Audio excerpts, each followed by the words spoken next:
Hello and welcome to GreenGP. Today I'll give a brief overview of the management approach to acne in general practice. Acne vulgaris is a common skin disease which usually begins in adolescence and resolves by the mid-20s. However, 10 to 20% of cases persist into adulthood. 10% of cases are unfortunately severe and can have a huge impact on a person's quality of life.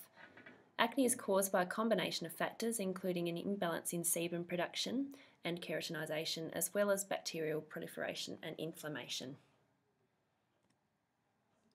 History taking from a patient presenting with acne is fairly straightforward, starting with the duration and location of the acne, treatments already tried, and most importantly the impact that the acne is having on the person's life and psychosocial well-being. It's also important to inquire about medication use, as there are some medications which can worsen acne, including androgenic steroids, corticosteroids, anticonvulsants and lithium. In female patients, GPs should ask about the menstrual periods and think about the possibility of polycystic ovary syndrome as a differential diagnosis. For teenage patients, this consultation is also a really good opportunity for a thorough HEADS assessment and to offer preventative health advice, including for safe sex and risky behaviours like recreational drug use. Examination involves looking for the location and severity of the acne, looking for comedones, pustules, cysts, erythema or inflammation, and scarring. Other features to look for in examination include the body habitus, acanthosis nigricans, and hirsutism. Here are some examples of what mild through to severe acne vulgaris may look like. Good education from the GP is vital in the successful management of acne. Eating a healthy balanced diet is to be encouraged, however there is no specific relationship between particular foods and acne, despite the things that teenagers might read in Dolly or Cleo magazine about chocolate. Patients should be advised to wash gently and avoid scrubbing, picking or squeezing, and topical treatments, if used, should be applied to the whole area and to a cool, dry face to limit the risk of irritation. GPs should stress to patients that acne treatments may take several weeks to work and arrange follow-up to review their progress in 6 to 8 weeks.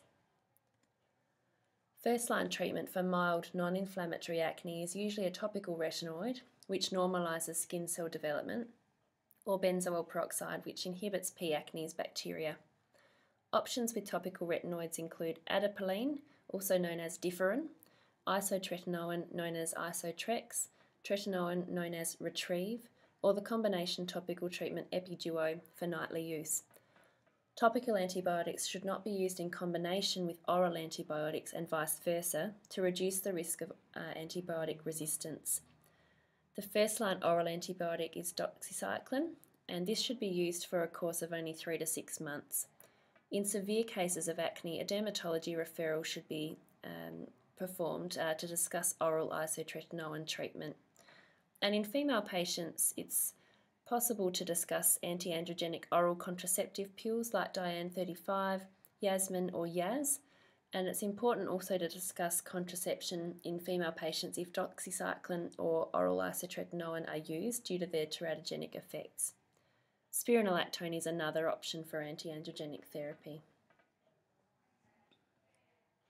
It's important to discuss side effects with patients too, and some patients may wish to use topical treatments only second nightly to limit the chances of skin dryness and irritation.